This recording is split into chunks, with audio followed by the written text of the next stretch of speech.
నిజంగా అమ్మ చేతి వంట ఎంత బాగుంటుందో కదా! అందులో నాకైతే మా మమ్మీ చేసే చేపల పులుసు అంటే చాలా ఇష్టం. మరి మా మమ్మీ ఎలా చేసిందో చూసేయండి.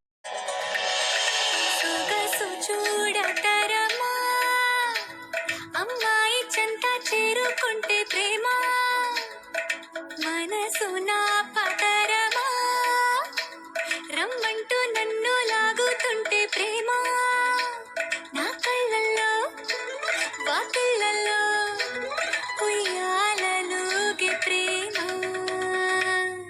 సువి సువి సువాలమ్మ సింధులేసి చూడవమ్మ వయసు నా పతరమా సువి సువి సువ